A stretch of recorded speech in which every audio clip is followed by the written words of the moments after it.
Well, thank you, and welcome to SIU Carbondale. Welcome to this celebration of the Paul Simon Institute and the conversation we're going to have tonight. Chancellor Lane could not join us this evening, so on behalf of both of us, we're really thankful for you being here, and we appreciate your attendance. Besides our special guests, we have a number of friends and governmental partners I want to welcome and thank for their support. Senator Terry Bryant is here, and Representative Paul Jacobs is here.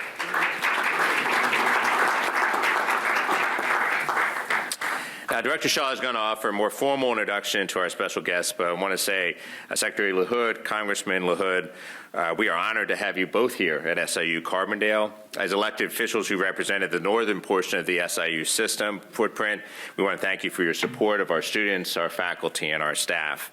And as public servants who represented all of our interests in the Illinois General Assembly, in Congress, and in federal government, thank you for your service. Now, one of the things you find when you move around universities, and I was just talking with the congressman, I've been a few places in my career, is each place you go, you find something that's truly special. And the Paul Simon Institute is one of those things I found here at Carbondale that's truly special and does a lot of great events like tonight.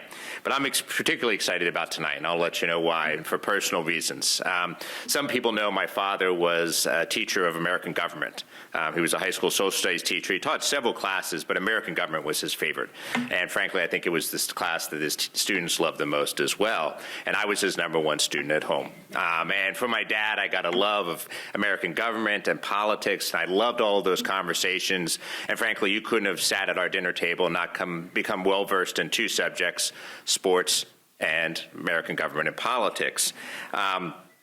But neither one of us really participated in American government for very long. We both did very, very brief stints doing something, like sports where we both played and coached. So really, our conversations were more like fan conversations, using a sports vernacular of not really being involved. But tonight, I get to listen to a father and son who are in the arena, who actually did the work, had that experience. And so if I thought my conversations with my dad were interesting and exciting, I'm sure this conversation tonight will even more so.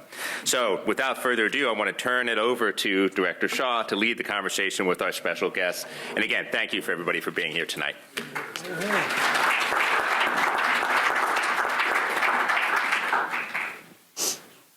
I just wanted to make a couple brief announcements. First of all, again, thanks to all of you for being here. I also wanted to thank the Simon family. Of course, we wouldn't be here without Paul Simon. And Sheila and Perry are here, I believe. I know they were planning on coming. But I do want to give a shout out to the Simon family. They've been obviously so important to the Institute. My predecessor, David Yepsen. David, where are you? I can't, back there. David, was kind enough to make the long trip from Des Moines, Iowa to Carbondale, a trip that he's taken a few times over the years, I suspect, but it was really, really gracious of him to come tonight. Actually, when I found out that I had gotten the job, my wife and I came to Carbondale for a press conference, and David drove all the way from Des Moines and gave us a good briefing on what to expect. So David, thank you again so much for your great work at the Institute. So I'd also like to just briefly thank the Institute staff that has been really so important to our work over the years. John Jackson, of course, has been a pillar for a quarter century. Linda Baker, I'm not sure she's here tonight, has also been a really important contributor for several decades.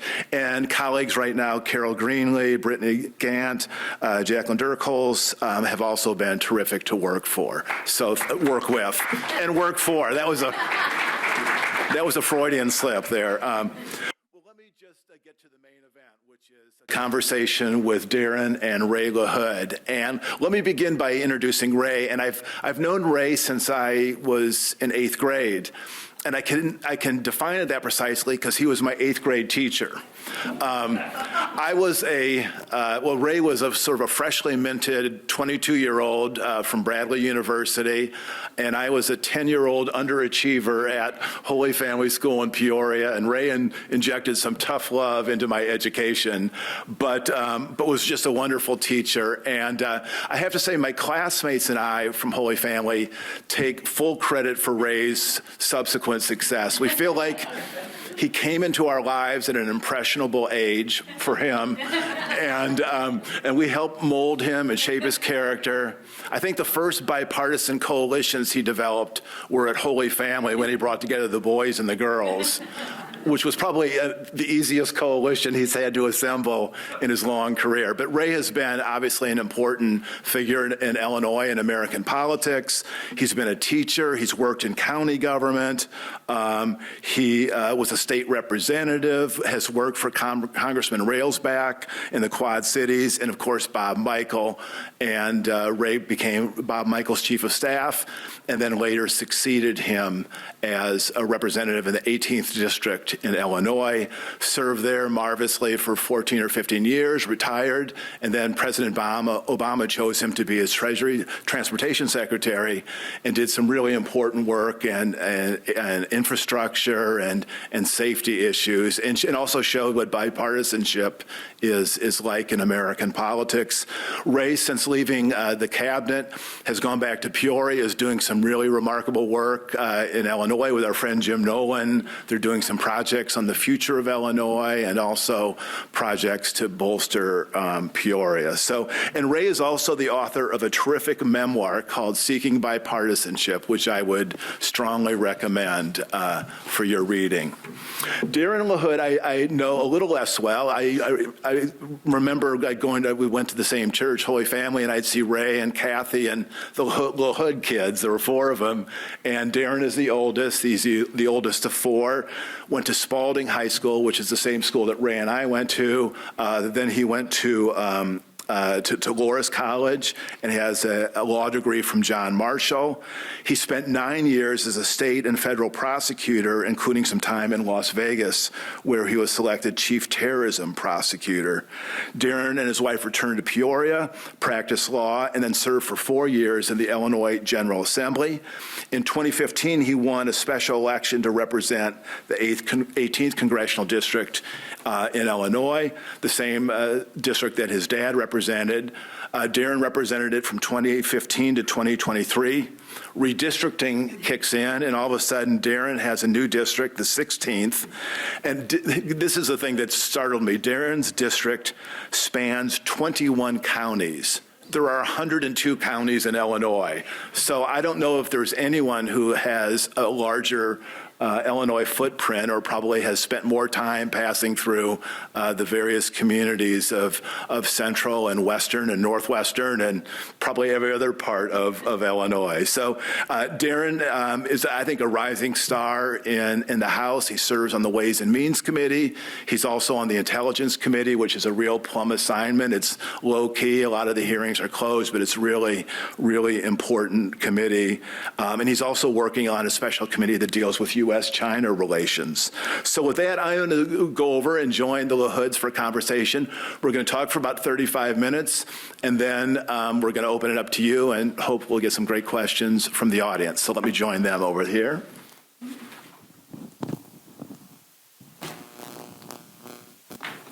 Well, I have a confession to make. I had developed this very careful sequence of questions to elicit the life stories of Ray and Darin.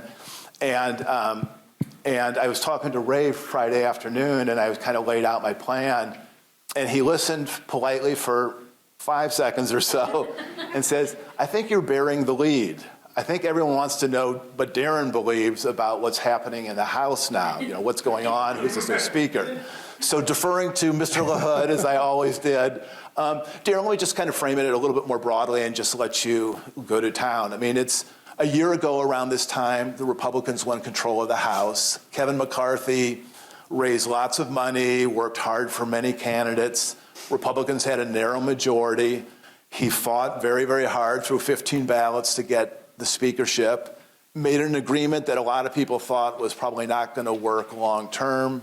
And then the last month or so, you know, he was ousted from the speakership, and there's been a kind of a scramble for his successor. I think you know well his successor. You both were elected with a special election in 2015. So tell us a little bit about the year. I mean, what has happened? What happened to Kevin McCarthy? What is going on in the Republican Party? And tell us a little bit about the new speaker. And you have an hour to go, so. Well, First of all, John, thank you for having me here today. And President Mahoney, thank you for being here. And I want to thank the Paul Simon Institute in 25 years, and thrilled to be here, really am. And saw a lot of good friends in the audience here earlier, and thank you for the opportunity to be here. As I was talking to a lot of people, I feel a little bit of freedom tonight because I don't have to ask for any of your votes. None of you are my constituents here tonight. So being outside of my district is kind of nice, as John alluded to, representing 21 counties in central and northwest Illinois. But thank you for the opportunity to visit with you a little bit. I'll talk a little bit about your question here, John. Obviously, the last 3.5 weeks have been very traumatic in many ways for our Republican Party. It's I say democracy is messy and it is complicated, and we saw that over the last 3.5 weeks here. I will predicate my comments by saying this. I think the motion to vacate and what happened October 3rd may be the worst thing that happened to our Republican Party in decades. I think the opportunity that 4% of our conference could partner with all 208 Democrats and bring down our speaker that's supported by 96% was wrong. And I think the motion to vacate has to go. I think it's not good for democracy.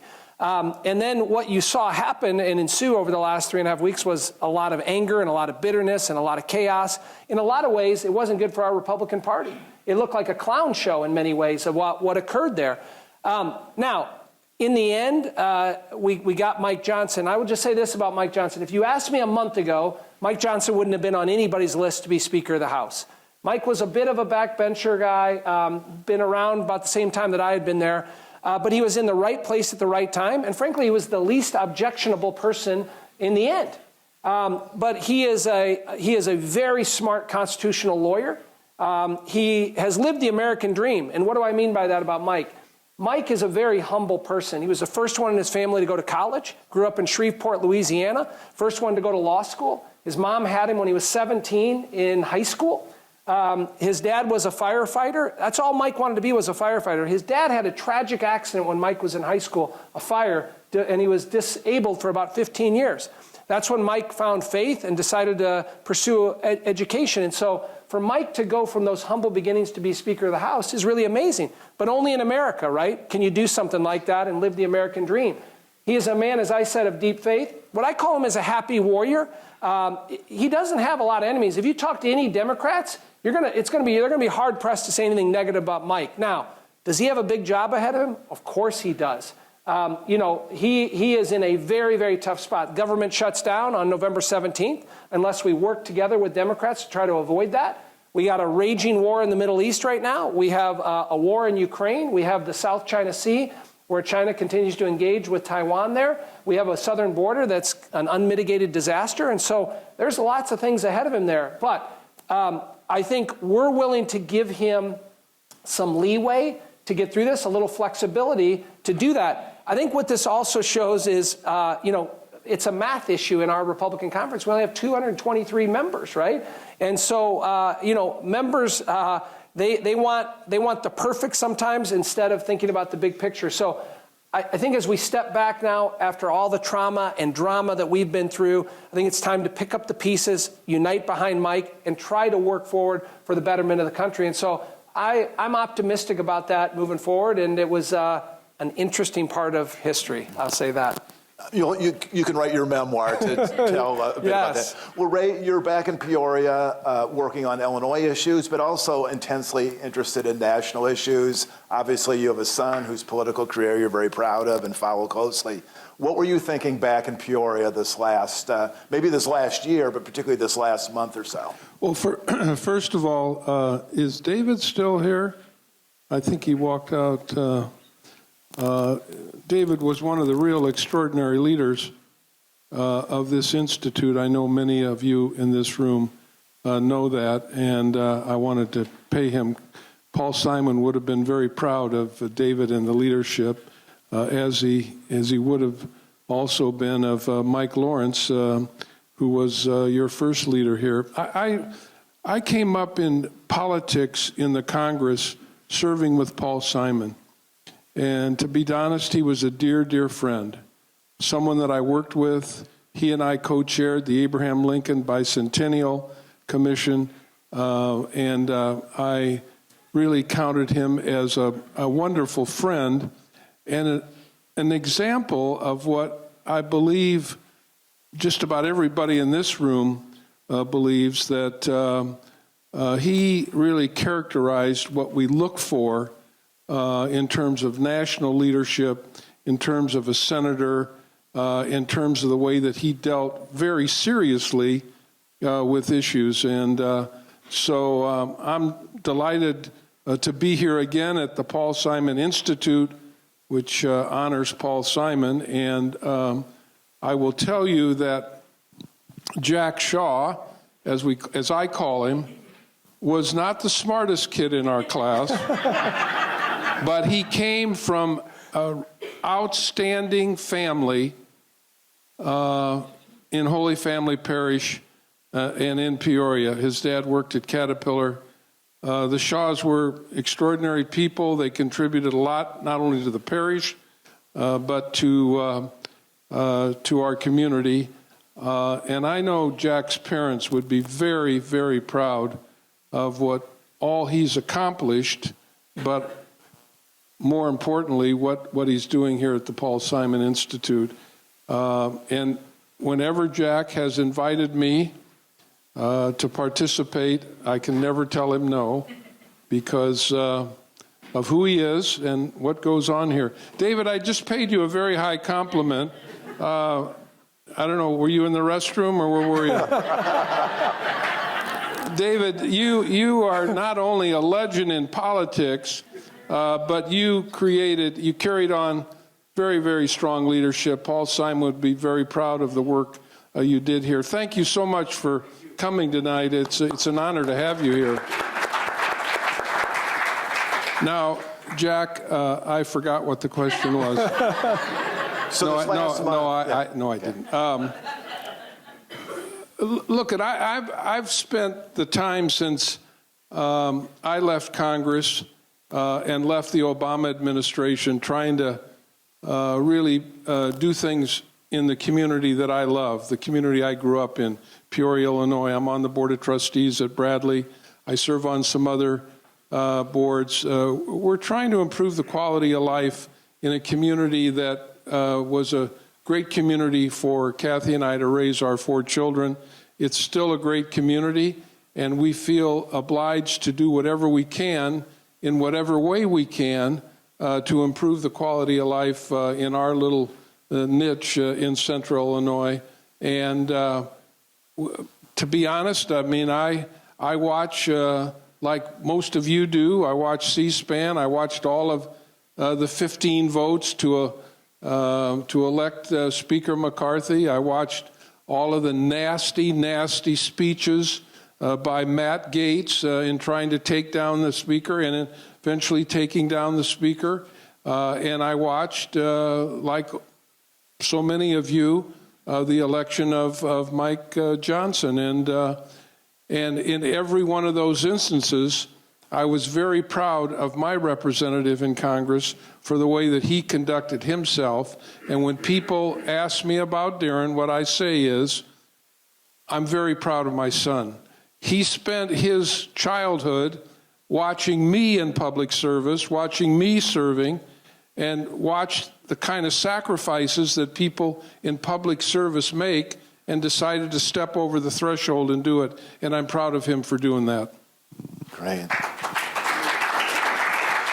Well, Ray, I'd like to talk just a little bit about how you started in politics, because in your memoir, you start out by saying, I was not born into politics, and your folks ran a restaurant in Peoria.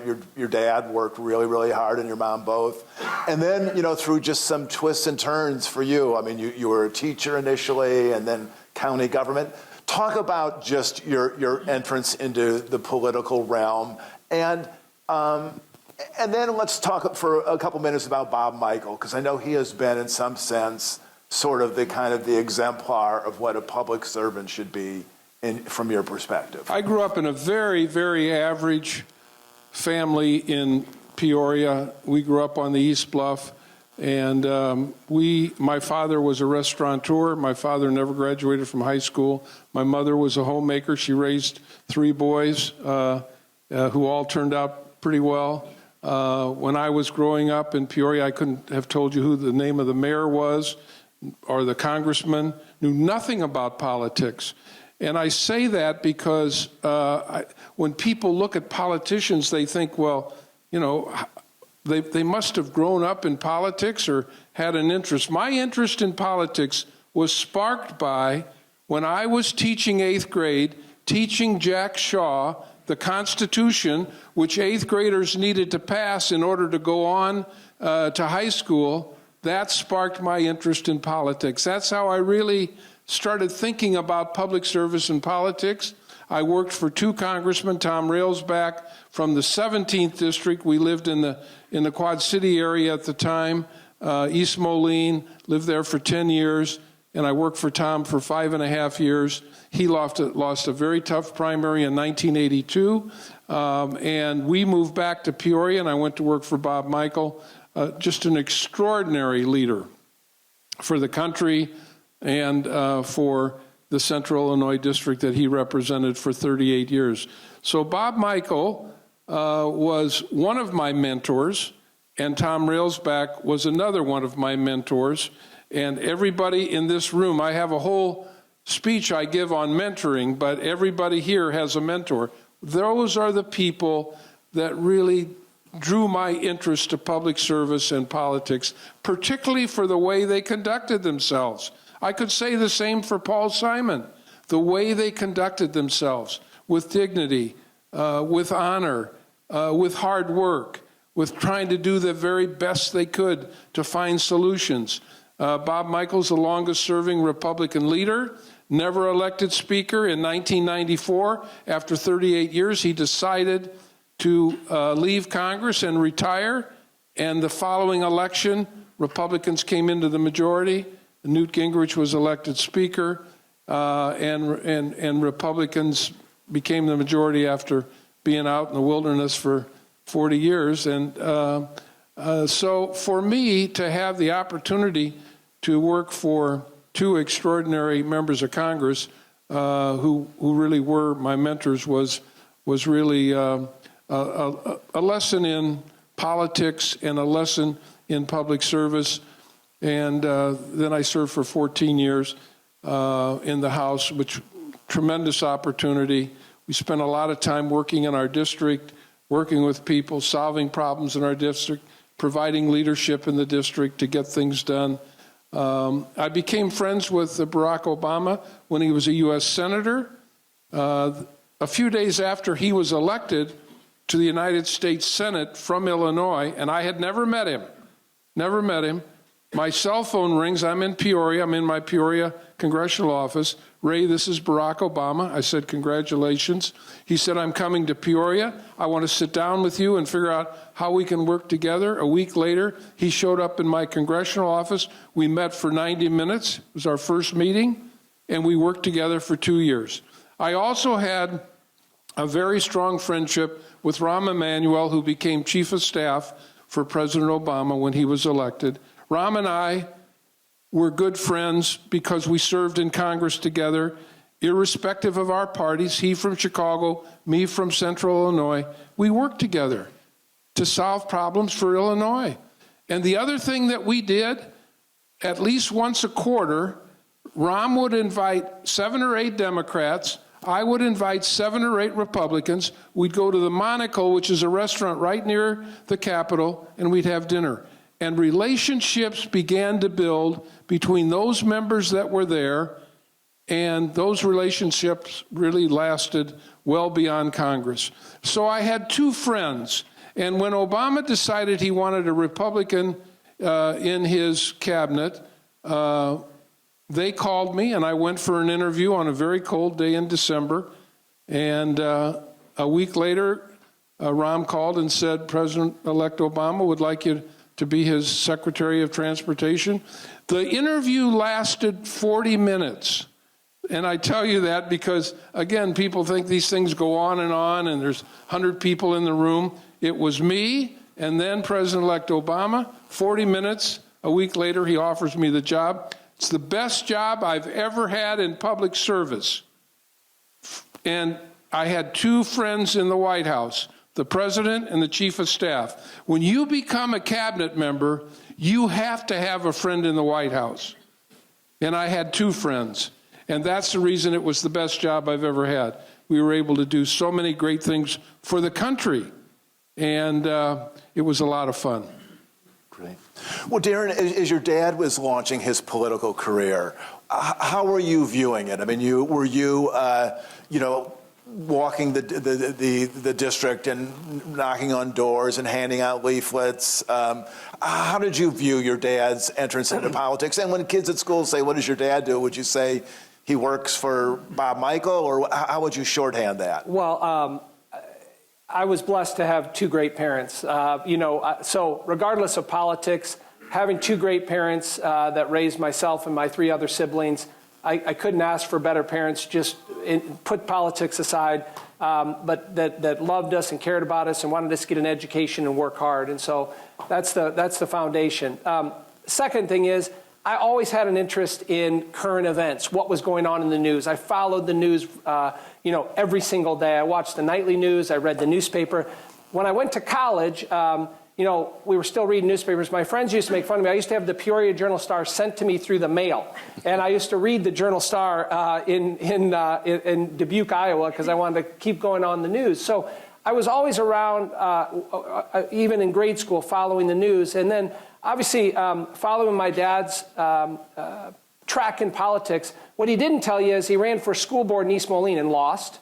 And then he ran for state rep and lost. And we were part of those campaigns. But it was all part of politics and growing up. But I remember just being fascinated about, people like Tom Railsback and Bob Michael and the issues they were involved with and what they did. And a couple things stuck with me as I watched my dad's career. First of all politics are local. And you got to remember, you can't forget where you came from. And I think about that now. I represent 750,000 people right across my district. I call those my bosses. Those are the people that I work for. My dad always taught me that you can never forget where you came from, because you go off to Washington, D.C., and you're with all these people from Washington, D.C., but from all over the country. But it's where your roots are and where you came back from. That's number one. And then also good constituent service, taking care of people. When they call up your office, they don't care whether, we shouldn't care whether you're a Republican or a Democrat or an independent. It's about doing the job that you were elected to do, and that's serve people. And my dad set a great tone for service and how you treat people and how you take care of people. My mom and dad both did that. And that was impressed upon me from a very early age. And so I did an internship in Washington, D.C. during college and saw Washington, D.C., and I enjoyed it. I graduated with a poli-sci degree undergrad. I moved to Washington after I graduated, and I worked for 4 years for a member of Congress from California, and enjoyed that process very much. Decided to go to law school in 1994, moved to Chicago, went to John Marshall UIC Law School, and I wanted to be a prosecutor. And that was my goal. And so when I graduated, I worked for 2.5 years as a narcotics prosecutor in Chicago. Enjoyed that work very much. I was a felony prosecutor in Peoria for 3 years. And then I got a job as a federal prosecutor in Las Vegas, Nevada. Let me just tell you, there's no lack of business in Las Vegas, Nevada. As a federal prosecutor, we could talk this whole program about my work there, but worked with some of the smartest, brightest people when I was in the U.S. Attorney's Office. Really capable people, federal judges and lawyers and public defenders, and learned an awful lot. To this day, the best job I've ever had was that job. So that was helpful. And eventually got married, and my wife and I were living in Vegas. We had to decide where we wanted to raise our family, whether it was Las Vegas or Central Illinois. And that was a pretty easy decision. Moved back, practiced law. I ran for state's attorney in Peoria County in 2008. Took on a 20-year Democratic incumbent. I wanted to be the state's attorney. That was my goal. 2008 wasn't a good year to be a Republican. That's when Barack Obama got elected. I lost that election, about 80,000 votes cast. It was a close election. But I tell people I've learned much more from losing than ever winning. Losing humbles you. It causes you to think about things differently, how you can do a better job the next time. And so I went back to practicing law, and a state Senate position opened up 2 years later. And because I had run and ran a good race, I got appointed to that and served in the state Senate for 4 years, which I thoroughly enjoyed. The people that I met there, the relationships I met, learning about the legislative process, learning how we can try to fix Illinois. I enjoyed that. And then in the spring of 2015, the predecessor in Congress in this seat abruptly resigned, and I jumped into a special election, won on July 7th, 2015, and then on September of that year. I was telling Brad earlier, so I get elected on September 10th, sworn in on September 17th, and I go to my first Republican conference as the newest member. I was 435, lowest on the totem pole. So I go to my first Republican conference. It's the largest majority we had that time. We were at about 238 seats. And so I walk in, and John Shimkus at the time, that many of you know, introduced me. He was the dean and introduced the newest member. Everyone gives me a round of applause, and I say a few words, thank everybody, I sit down. The next person comes up is Speaker John Boehner. He starts crying and resigns from Congress. So that was my first 2 weeks in Congress. Now, I should have mentioned this earlier. I'm now on my 5th speaker with Mike Johnson. So that should tell you something. In 8 years, this is my 5th speaker. So there's not a lot of job security in being speaker. But I'm thrilled and honored to represent the district that I do now. As John mentioned, I love serving on the Ways and Means Committee. I learn something new and something different every day. The Intelligence Committee is by far the best thing I've done in Congress. To see the tremendous men and women across this globe that help us to live in the greatest country in the world, and the things we're involved with and overseeing the intelligence budget and what we're doing is tremendous. And then our new select committee on China, on how do we win the strategic competition against the CCP, vitally important for our kids and grandkids for the future. And so thrilled, again, for those assignments and what I'm able to do. And then last thing I'll just say, people ask me about my dad all the time, you know, how's your dad doing? And really what I'm trying to get him to focus on is college funds for grandkids. So if you guys can encourage him that, 529 plans is what I need him to work on. So. Darin, one thing I wanted to ask you about the Illinois congressional delegation. Yeah. I mean, Illinois is sort of a 55-45 state, but there are 14 Democrats and 3 Republicans.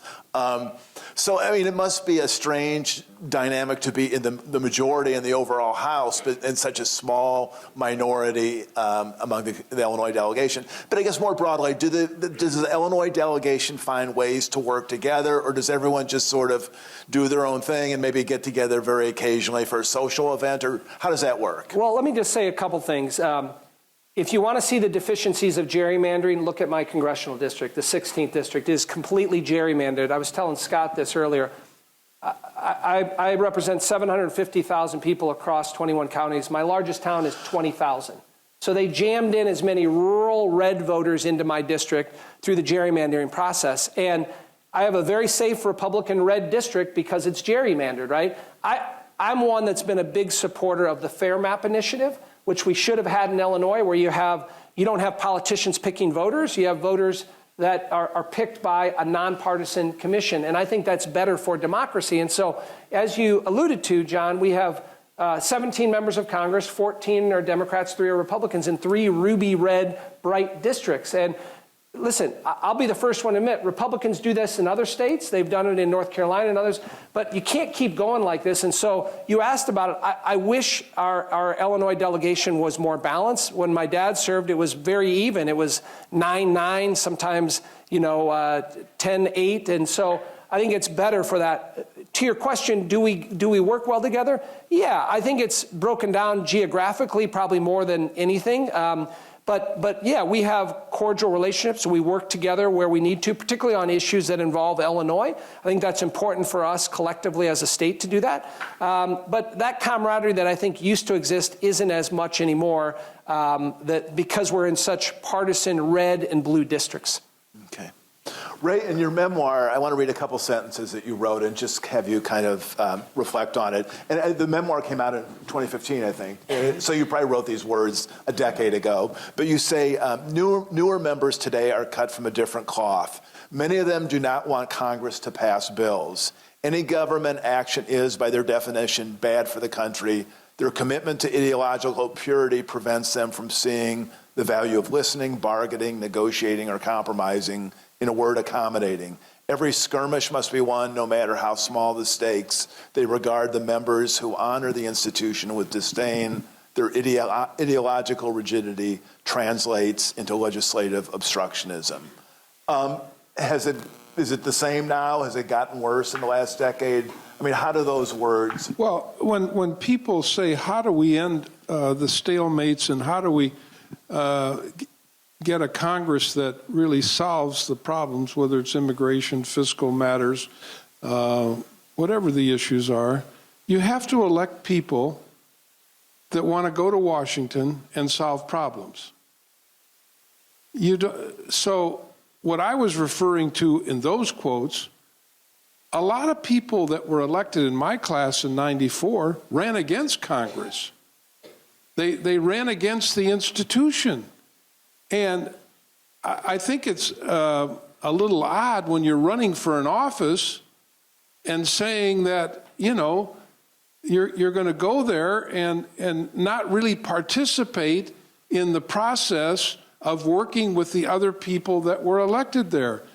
Many people who come from their legislature to Congress are completely baffled by the fact that they came from first of all, they came from a legislature where people sat together, where people worked together across the aisle and solved problems for their states.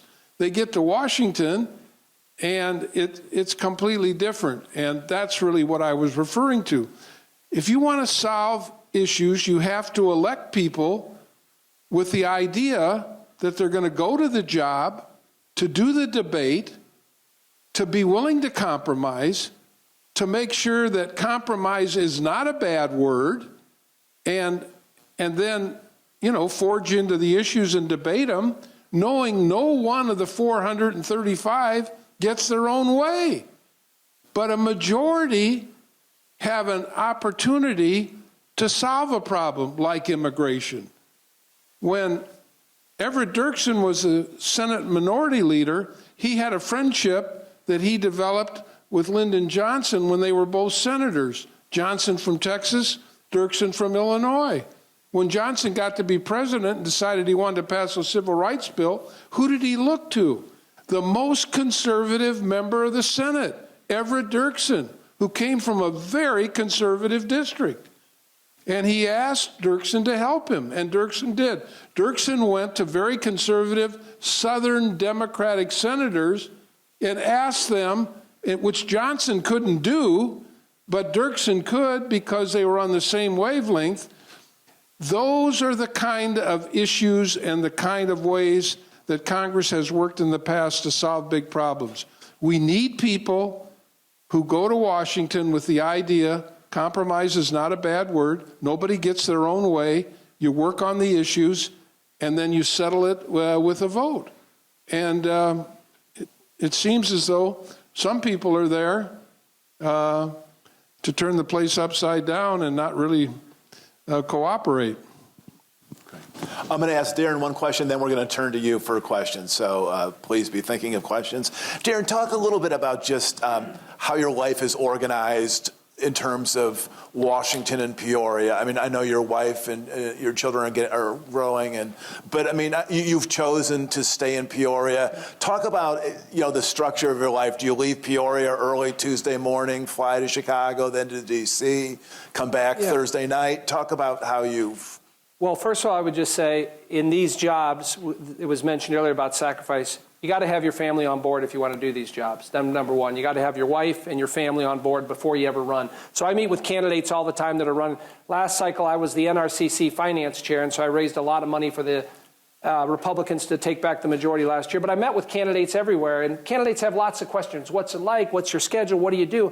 And the first thing I always say is your wife on board, is your family on board, or your loved ones on board about what's going to happen to you in running for Congress, because it is not for the faint of heart on running for Congress and the sacrifice that you're going to have to go through on doing it.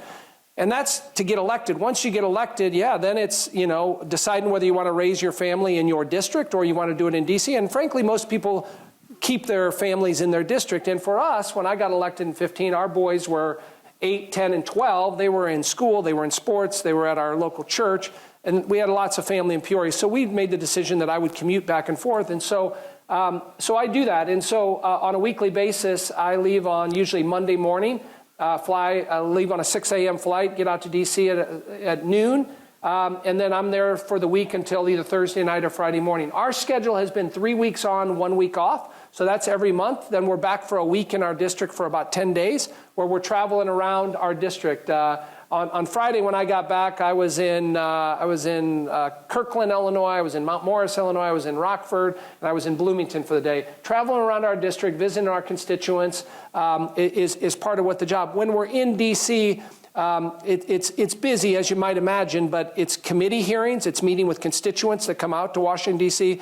Maybe it's farmers, corn farmers are coming out to talk about the Farm Bill. So we'll meet with them out there. And then committee hearings on whether it's Ways and Means issues, intelligence issues, China issues. And then we have votes, obviously, on the House floor on bills that come forth. You got to have very good staff in these jobs, too. Staff is so important in terms of smart, bright people that can tell you no, can give you good advice, can give you, that aren't telling you what you want to hear as a member of Congress, is vitally important to doing the job the right way. And again, that's another thing I think I've learned from my dad and having good mentorship. But these are things, and, having, and again, there's lots of things you got to be concerned about on the political side, because you got to run every 2 years. The worst part about the politics is raising money. The most important part about the politics is raising money. And so, every 2 years, it's the politics of getting reelected. It's doing your job in Washington, D.C. It's constituent service at home.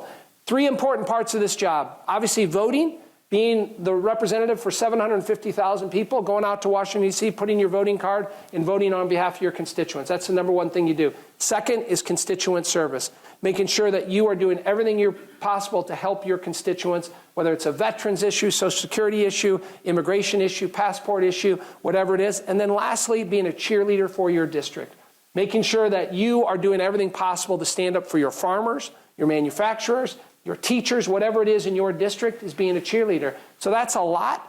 And again, getting your cadence and getting into a rhythm and getting that done right, easier said than done. And you've seen a lot of them that don't do it that right and either lose or fall into, into ethical issues. And so it's, and then I think the media is much more focused on you now with social media, right? Everything's on Instagram and Twitter and Facebook. And so you are in a cycle now where everything you do is instantaneously out on the web. And so you got to be cautious of that. Great. Well, let's turn to you for questions. I have plenty more, but I'd like to have some of you offer. Okay, that's right. I'm sorry. I have a question for Father and son. I mean, 2 separate questions. Sure, that's fine. Is that all right? Can I start with you, please? Of course. I'm new to Carbondale, and one of the things that is both charming and frightening is that there is a railroad that runs right through the center of town. And after what happened in East Palestine, it's a concern. And I imagine that it must have been extremely heartbreaking for you when, under the Trump administration, they changed the rules and made the railroads, more unsafe. And I'm just wondering if you had maintained any connection with President Biden and could have weighed in, or did you weigh in when that was unfolding and he forced the railroaders to get back to work? Well, I would say this. I would say the regulations that were put in place by President Trump's administration didn't really make that particular railroad unsafe. But I do think that communities that have railroads running through them have to be concerned about what happened in Ohio, and probably are when they see the pictures of what happened there. And my advice to anyone who lives in a community, which we all do, where freight rails come through or passenger rails come through, I think it's up to the local elected officials, the mayors and people on the city councils and county boards, to sit down with the railroads and talk about safety and talk about what safety measures are in place when a load of some kind of flammable liquid comes flying through their community.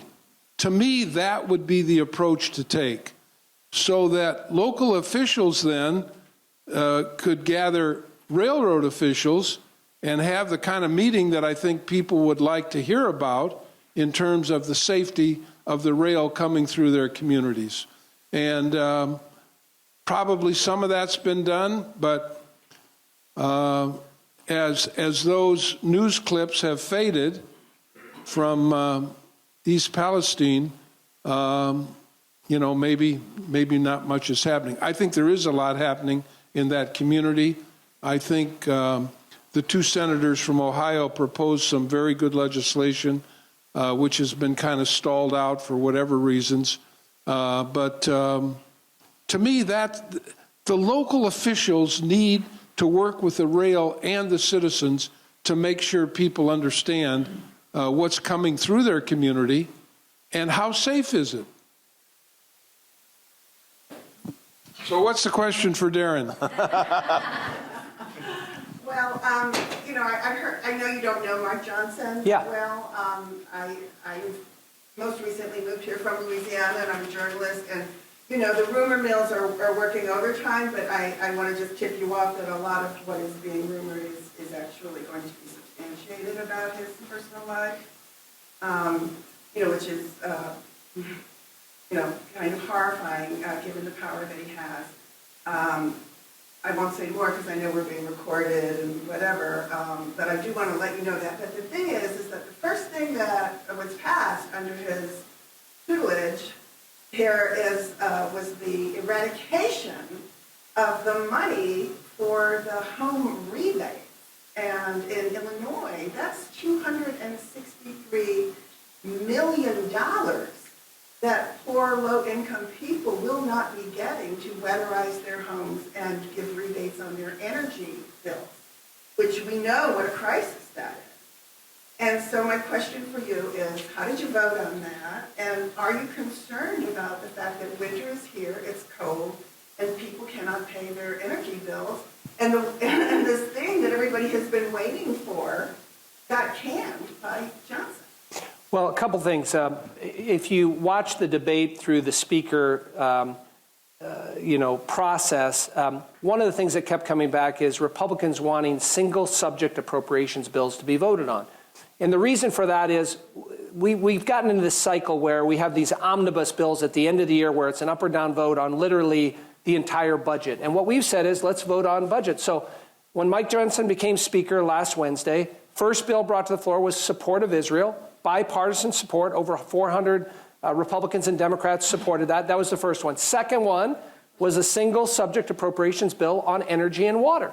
Energy and water is a massive part of our federal budget, but we had an opportunity, Republicans, Democrats, to have amendments on these particular subjects. I think we voted on 40 amendments last Thursday and Friday. And so many of those amendments, I'm not specifically aware of the one you mentioned there, but Mike Johnson did what he said he was going to do in opening up the process and having debates on that. Doesn't mean everyone is going to like that process. When we go back this week, we're going to do the same thing. We're going to have 3 more appropriations bills and have a bipartisan debate on these. And there'll be ones that pass and others that don't get passed. But I think that's what he promised to do, and I think he deserves some flexibility to do that and to try to get these things done between now and November 17th. And then obviously, voters are going to make a decision a year from now on whether they want to keep Republicans in the majority, and they're going to have to make that decision a year from now.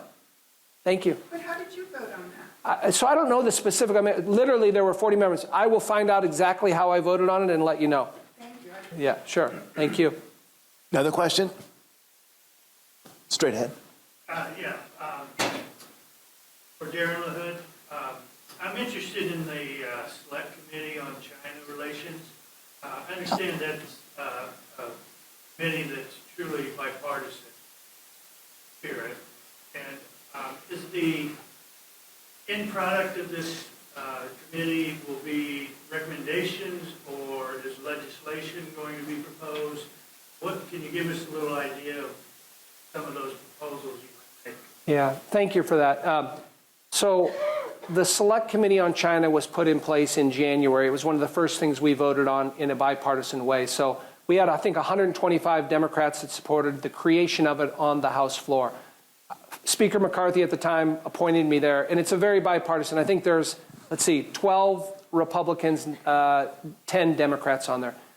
We've had probably 25 hearings since January till now. It's interesting, if you watched any of the hearings and you watched the members, you wouldn't know who's a Republican or who's a Democrat on the hearing. And I think that's a testament to the chair, Mike Gallagher of Wisconsin, and the ranking Democrat, Rajai Krishnamurthy of Illinois, on what we're working on. Really, 2 things we're focused on. Exposing the malign activities of the CCP, so separating the CCP from the Chinese people. The Communist Chinese Party and the malign activities they're involved with, everything from supporting Putin in Ukraine to the South China Sea, to the wolf warrior diplomacy, to the balloon that flew over the U.S. There's that. Second thing is, and this is the tougher one, is how do we win the strategic competition against the CCP? I think you do that on the economic front. So looking at economic policies, everything from decoupling and de-risking, how do we get companies to decouple from China? Easier said than done. I would make an observation that if you look at 20 years ago when China was brought into the World Trade Organization, it was very controversial in 2000 to allow them in. The argument at the time was bring China into the World Trade Organization and they'll westernize, they'll modernize, they'll become more democratic. I would argue none of that has happened in 20 years, that they've manipulated the World Trade Organization and many other global institutions. They play by a different set of rules and standards than every other industrialized country in the world. And they've taken advantage of that. And so I think there's full acknowledgement of that by different degrees by our committee. And now how do we win that moving forward? We're looking at sector by sector. So take AI, take quantum computing, take technology, on how do we protect U.S. technology, because China continues to steal our intellectual property, play by a different set of rules. They're very deceitful in this process. How do we change that dynamic? I personally think you do that by partnering with like-minded allies in the Indo-Pacific region. People are craving our leadership. Japan, South Korea, the Philippines, Indonesia, they want our leadership. We need to be more engaged on trade. We need to be more engaged with partnerships in the region. So that's on the economic front. I think on the military and the national security front, if you think about after 9/11, we were heavily focused for the last 20 years on the Middle East, rightly so. Iraq, Afghanistan, terrorism. But now we're pivoting to the Indo-Pacific region from a national security standpoint. We're rebuilding our navies there. We're investing heavily in Taiwan. We're partnering with lots of small islands there. We just did the AUKUS agreement. I give the Biden administration a lot of credit. That was the best thing they've done in the region is AUKUS. We're building 10 nuclear subs for Australia. China hates it, by the way. China doesn't like what we're doing over there. So we worked in a bipartisan way through the NDAA, the National Defense Authorization Bill, lots of provisions that help us in the Indo-Pacific region. The big point of contention is going to be on the economic front, because the last point that I will make is we won the Cold War against Russia. We did that almost entirely through non-economic means, because we didn't have an economic relationship with Russia. The problem with China, we are intertwined economically at every level, sector by sector. We're the two largest economies in the world. We rely on China economically. I use the example, I have the largest concentration of Caterpillar workers anywhere in the world, in the Peoria, about 13,000. People are surprised to learn Cat has 29 manufacturing plants in China, 4 R&D facilities. John Deere has 15 manufacturing plants in China. So you take the top 100 Fortune companies in the U.S., they're all invested in China. So are we willing to take the economic pain that's going to take from decoupling and de-risking that's going to hit us in the pocketbook? Farmers are another one. About 40% of our corn and soybeans go to China. We take away that market, what's going to happen? Prices are going to go way, way down. So that's the problem in dealing with China, is on the economic front, we are so tied, we are intertwined, and how you do that is a little bit more delicate situation. But that's what we're going to be focused on for the next year here, is the economic front. That's probably more than you wanted to know. That was a good answer. Ray, I want to ask you, I know you encouraged Darin to think about the Intelligence Committee. You served on it. Why don't you both tell us what goes on in that committee? Because I know a lot of the hearings, are closed and you can't really disclose it, but why is that such an interesting committee to be on? Well, because if you can't serve on the if you can't serve on the Foreign Affairs Committee, if you can't serve on a committee that deals with international issues, for example, when I first went to Congress and I was on transportation and agriculture, I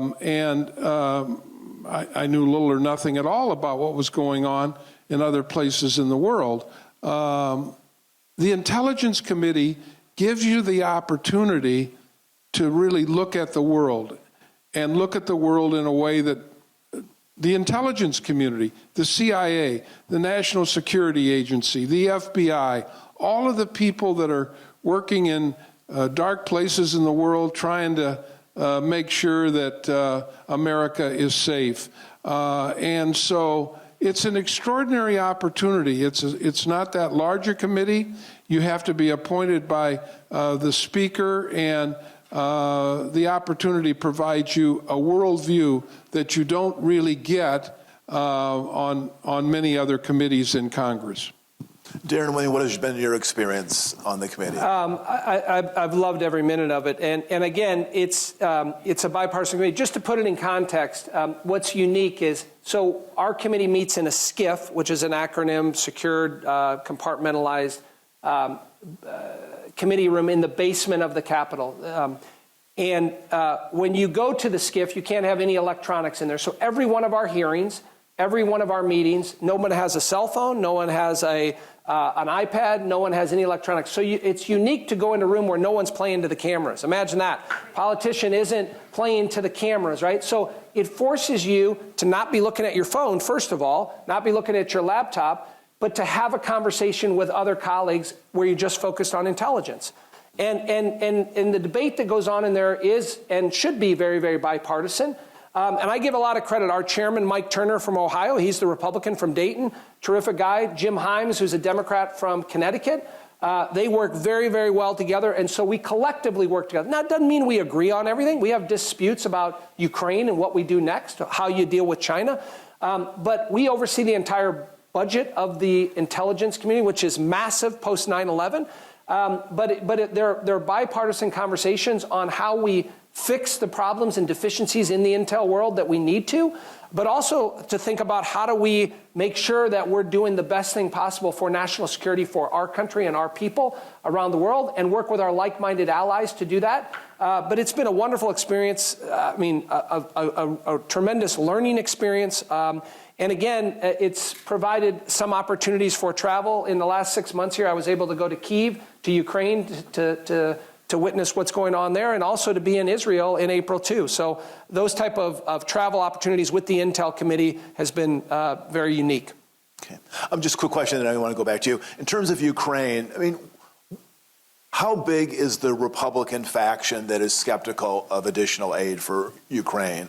I think it's growing, and I think the reason is, if you went back a year, well, let me just back up. I'll just say this. What Putin did in Ukraine 22 months ago was illegal, unprovoked, and was just brutal authoritarianism at its worst from my point of view. What we do about it now is obviously important in what we're dealing with. But I think support in the Republican Party has dissipated a little bit for a couple reasons. A year ago, as Ukraine was building up for the spring offensive and the summer offensive on what they were going to do to push Russia out of Ukraine. Well, here we are a year later. The spring offensive never happened. Summer offensive got pushed back. We are now in a stalemate now. We're in a defensive stalemate, and it's hard to see what victory looks like. And so I think people are questioning that. That's number one. Number two, there has been a lack of transparency on where this money, your money, is going. And I think the Defense Department knows this now. The Intelligence Committee knows this. We need to have a detailed accounting, transparency, and know where the money's going, how it's being spent, how we're going to win, and what's being done. Now, I think if that's done appropriately here, there'll be members that come along, John. But they're asking for $60 billion of your money. And I would also just say, it's hard when I go back to my constituents and they say, well, why aren't you fixing the border? Why aren't you helping our veterans? Why aren't you spending money in our country? And it's hard to answer that. But do I think this is a fight worth fighting for? Of course it is. This is freedom versus authoritarianism. There's nobody that wants Putin to win more than China and Xi Jinping. And what happens if they're successful in Ukraine? They'll be in Moldova, they'll be in Romania, and they'll be in Poland.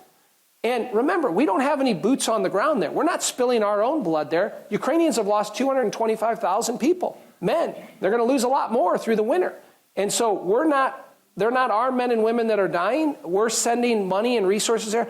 But I think over the next couple of weeks, what you'll see is it can't be a blank check. There has to be detailed accounting of where our taxpayer money is going. I think if that's done in the proper way, I think you'll see support. Okay, great. Other questions? Thank you both for coming. This is a transportation question. Coalition of cities on the Mississippi River have proposed a model on the Mississippi River of compact modeled on the Great Lakes Compact that Illinois is a member of, that water diversion of the lakes to our friends in the Southwest who want that water. And a proposal has been that something like that comes to the drainage to prevent water being diverted. Editorial comment, I think people look at the chip back, those big semiconductor fabs suck up water. So there is big demand. So that coalition just passed our resolution maybe a month. I don't know if you had any thoughts about it. This is an Article 1 fund.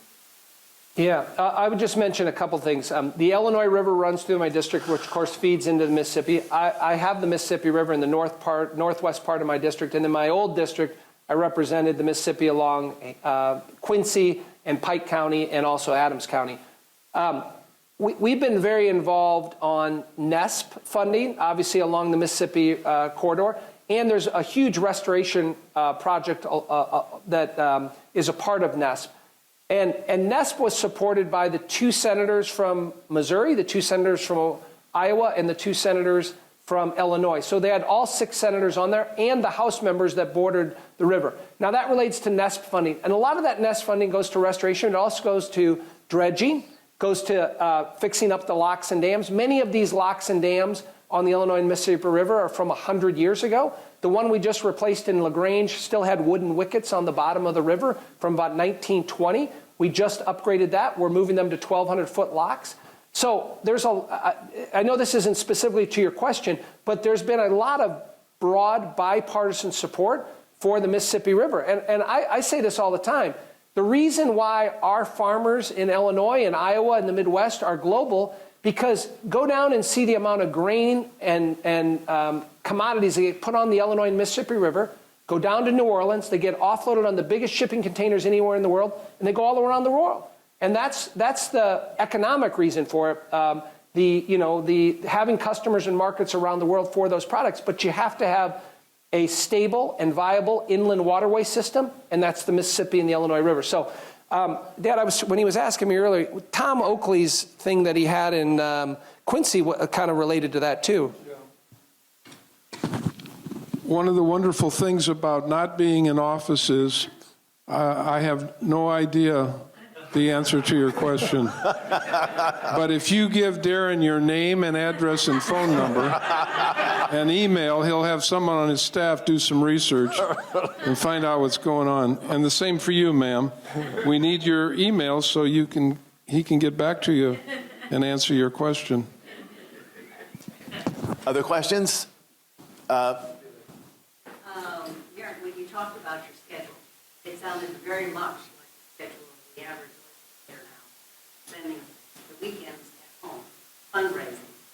And the question is, when, if ever, do you get a chance to socialize with the other legislators, including the ones from the other party, to create the friends that your father talked about? Yeah, very difficult. It's very difficult. I mean, because when you're there, you're scheduled, for 5 days straight with just, committee hearings and meetings and everything else. So that camaraderie is not, now, probably the only place you have that camaraderie. We do have a couple things. I've been part of a prayer breakfast. We meet every Thursday morning for breakfast, Democrats and Republicans. We have breakfast, we pray, all denominations, and so it's 1 hour once a week where I get together with members. It's about 30 or 40 of us there on that. We do have a gym that you have to pay to belong to, and so we have some camaraderie in the gym a little bit. And I'd say where you can travel to with members, like our Intel committee did a bipartisan trip to the Middle East. So I went with 7 Democrats and 8 Republicans. So you get to know them a little bit on trips like that. But it's very few and far between because of the schedule. The difference from 20 or 30 years ago when most members lived in D.C. and they socialized and did stuff and they raised their families together, that time is gone. I don't know, Dad, you want to comment on that? Well, I might just say one thing that Ray did when he was in Congress was involved in a really terrific program for mentoring students and reading, the Everyone Wins. Yeah, I think Paul Simon had actually encouraged you to. He did. It was a program called Everybody Wins, and on Tuesday at noon, I would go to John Tyler School near the Capitol and read to a 4th or 5th grade student and develop a relationship. And the way that I knew that program was successful, when I announced my retirement, Everybody Wins has an annual fundraiser, and they honored me at this fundraiser by bringing back the student that I had read to, and she talked about the influence that 1 hour made to her for someone from Congress to come to her school and sit with her and read to her. And to me, that it was an example of a tremendous mentoring program that made a difference. And I think another answer to the question is sometimes you have to manufacture things. I use the example of Rahm Emanuel and myself, where we manufactured a dinner once a quarter. And we'd go to the Monaco, and I'd invite 7 or 8 Republicans. He'd invite 7 or 8 Democrats, and we'd sit around and drink wine and eat steaks for a couple hours and get to know one another. Now, that doesn't allow for spouses to get to know one another, and that's why we came up with the idea of the bipartisan retreats, which we held in Hershey, Pennsylvania, which were very effective for members and spouses and children. At our first bipartisan retreat in 1996, there were over 200 members, 150 spouses, and 100 kids. And I guarantee you, many of those people had never met one another. And they were all elected to Congress. They were all spouses of members of Congress. They were children of members of Congress. Those kind of relationships last forever. And they break down the opportunity. If you know somebody, it's very hard for you to be nasty to them. You may not agree with them, but you become friends. And so my answer to the question is sometimes you have to manufacture things, opportunities. Another question or two, I thought, straight ahead. Thank you. I have a question for Congressman. So my question is about China. So what kind of measures should be taken to win the strategic country? And does the current administration take enough measures to contain China? And strategic country itself, do you see like zero-sum game, or is there any win-win game, win-win strategy with China? What is so? All good questions, and you articulated those well. The question regarding China and how you win the strategic competition. I mean, it's difficult. Many of my colleagues want to go to a Cold War mentality. They want to immediately decouple. There's ramifications for doing that. So I don't necessarily think that's an option. So it's a more nuanced approach on how we do that. First of all, let me just say this. The thing the CCP fears the most is bipartisan support from Congress against them, because we've never had it before. So they fear that the most, and that's why this committee in a bipartisan way is focused on that. I think you got to look at strategic de-risking. For instance, we have lots of U.S. private equity people, lots of big money people in New York that are investing in China right now in AI, quantum computing, technology. We shouldn't be allowing that to happen. You're kind of feeding the entity that wants to, that literally would want to take us over. Because I don't say this to scare people, but China has a plan to replace the United States. They have a plan to replace the United States, and they're working at it every single day. They want to beat us technologically, militarily, economically, and diplomatically. And you don't have to believe me. I mean, their diplomacy now, they call it wolf warrior diplomacy. So they go around through the Belt and Road Initiative. They go to third world countries, second world countries. What do they say? Democracy doesn't work anymore. You can't trust the United States. You need to be with us.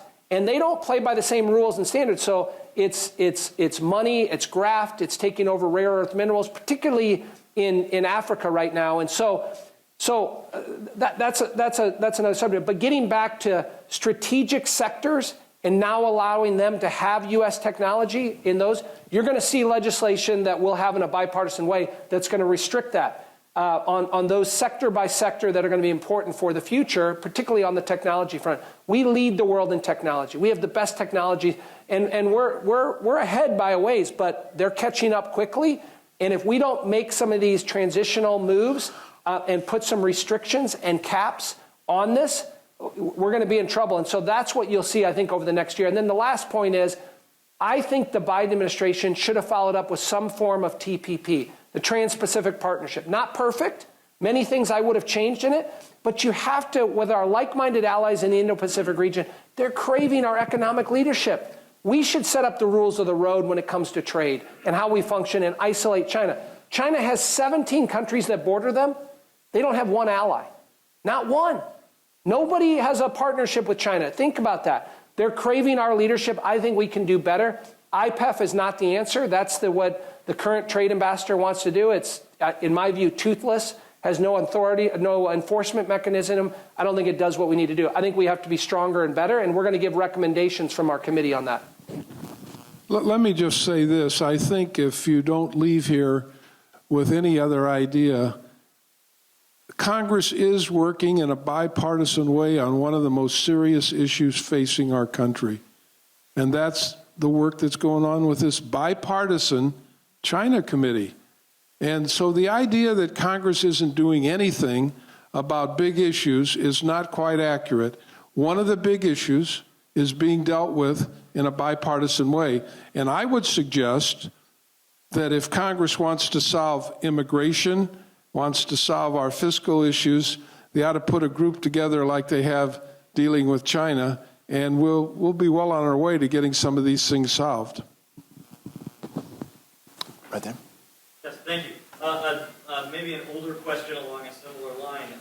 Looking at Russia talking about nuclear testing again, modernizing arsenal, are we on the verge of another nuclear arms race? Well, I hope not. I mean, to be honest with you, I don't think in the Ukraine conflict, people ask all the time, well, why haven't there been incursions into Russia? Well, because they got 5,000 nuclear warheads. I mean, think about it. They got 5,000 nuclear warheads. Many of them can be used tactically in theater. They've done that in the past. We've seen what's happened in Syria with the use of low-grade chemical weapons and some nuclear. So I think that's the fear, right, of engaging and what could happen. And I think that's also why you got to contain it within Ukraine and not let it spread to other NATO countries like Poland or others there. So it's something we watch and monitor closely in terms of, how do we make sure there's a deterrent mechanism in place? Obviously, China and what they've done on hypersonics. Remember, the hypersonic missile they fired a year ago, July, went around the globe and landed within a half mile of its target. Right? They're probably 10 years ahead of us on that. You put a nuclear weapon on that, you're in big trouble. And so those are all things that, our DOD and our Intelligence Committee is watching and monitoring. But it's part of the scary future that our world entails when you have authoritarian dictators that are in this, whether it's Iran or whether it's China in some respects or Putin. Maybe one more question. We're about a year out from the election, and a good portion of the Republicans in Congress not even legally recognize President Biden as President Biden. What happens if the election does not go their way in 2024? Well, I'm not going to get into hypotheticals. I voted to certify the election on January of last year, and I did that from a legal perspective. I looked at it. It wasn't perfect. Were there flaws and things that should have been done differently? Yes. But I thought it needed to be certified, and so that's why I voted that way. I think what you saw play out after that is we had 68 cases filed in federal court that they lost all 68 of them. I think if you look at the lawyers that were involved with the Trump administration, I think they were terrible election law lawyers and didn't know what they were doing, and I think you're seeing the ramifications of that now. My point, getting into a hypothetical situation, first of all, let's see what happens in the election. We're still a long ways away on what transpires. That's just my view on it. Ray, do you want to? I doubt if anybody here cares what I think about this. Yeah, we do. Well, let me ask you, I'm sorry, go ahead, one more question. Yeah, I have a question. You mentioned about the Indo-Pacific region, as the main region for the United States. And so do you consider that nowadays, the current situation in Ukraine and now situation in Gaza, do you consider them as distractors from strategic tasks towards the Indo-Pacific region or not, and why? I'll make a couple observations. I think that Putin can't be trusted in any way, and I think Putin would like to see the aperture of the war in Israel widen to a northern front, because it takes the publicity off of Ukraine. If he could have a wider war in Israel, that would make him happy. And so you look at his previous track record in Syria, supporting Iran, so I worry about what happens with Hezbollah in southern Lebanon and what happens on the northern front there. That's part of the reason why we got 2 carrier fleets in the Eastern Med right now. And so hopefully that deterrence to having that happen. But I think it's, it could be 50-50 on that opening up on the northern. And I think there's a direct quid pro quo between the ground invasion and that happening. I will make the other observation that what happens in Taiwan, I think, will be dictated by how Ukraine ends. And what I mean by that is, if we lose in Ukraine, Xi is watching that. The Chinese are watching that. They've seen how the world united against Putin there. We added to NATO. We never thought we'd have Sweden or Finland. They've joined NATO now. And so we've isolated the world against Putin there. But if for some reason we lose there, I think that will give more impetus and more free reign for them to invade Taiwan. That's what Xi wants to do ultimately, in my view, with his legacy, is to do that. Let me just say this. I think what we really need to think about is the fact that Putin is no better than Hitler. When you look at what Hitler did all across Europe, one country after another, we cannot allow Putin to do this. We just can't. He went into a sovereign country just because he wanted to do it. And you begin to allow people like Putin to do that, you feed the flames of other dictators who may want to do the same. And you just have to believe that what we're doing to help Ukraine is absolutely the right thing, and we have to make sure that Putin is put down in Ukraine. We do. And if it takes for some Republicans to figure out how the money's going to be spent and more transparency, I get that, because it's a lot of money.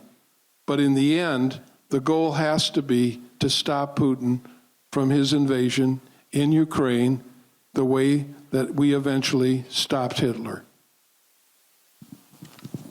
Well, let me ask you a final question. I know that you two don't always agree exactly politically. In fact, I met David Axelrod earlier this fall at a reception, and I mentioned that I was going to have both of you there, and he said, God, I'd love to see that debate. So you come from different perspectives, and no need to go through all that, but I wonder just in the family dynamic. I know Kathy, Darin's mom and Ray's wife, is a very spirited person with strong views. When you guys, at the Thanksgiving table start talking politics, do people head into the rec room? Do they join the debate? How does the family view the politics generally, and then also the kind of different perspectives each of you have? Well, let me start by saying that when Kathy, Darin's mother, my wife of 56 years, has a disagreement with Darin, she will pick up the phone and dial 671-7027, which is Darin's office in Peoria, and she will say, "This is Kathy LaHood, and I want you to tell the congressman I do not agree with his vote on this." And I'm sure the person on the other end, whether it's an intern or a staffer, says, "Oh my God, somebody named LaHood just called, and I think it was Kathy." And then Kathy will get a letter a few weeks later from her son explaining why he voted the way that he did. That's the funniest part about this whole relationship.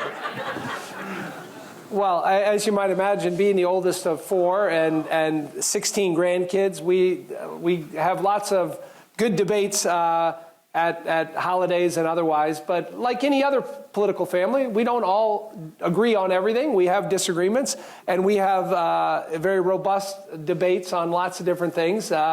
I still have to. My mom can vote for me and can vote against me, so I do have to pay attention to what she says. And she lives in Peoria, in my hometown. But I will say, we are 2 different politicians in 2 different eras. I mentioned I have a very conservative district now, a ruby red district that I represent now, which is different than the district that my dad represented in many ways. And so we look at things a little differently in terms of how we interact on stuff. But the family discussions they're lively, John. They're a lot of fun, and we generally get along fairly well together. And let me just remind you of what I said earlier. Both Kathy and I are very proud of all of our kids. Our number 2 child, Amy, and her husband are both doctors in Indianapolis. They have 4 beautiful children. Our son Sam is in Washington, D.C. He's married to a librarian, and they have 3 beautiful children. Our daughter Sarah is down in Houston, and they have 6 children, 6 beautiful children. And we're proud of all of our kids, like all of you are. But on the politics side of things, I say what I said before. I'm very proud of Darin for being willing to step over the threshold, serve, and do it with great distinction and honor. And I know that he's a hard-working fella, and he does what he thinks is right. And our family's very proud of him. To a number. All 16 grandchildren, and his 3 siblings, and his mother. Consensus in the LaHood household. Well, thank you all for coming. This was obviously a terrific conversation between Darin and Ray. This was really the first time you have done an event like this. So I think I feel very lucky to have been a part of it, and I'm very grateful for all of you for coming out. So thank you so much. Thank you, everybody.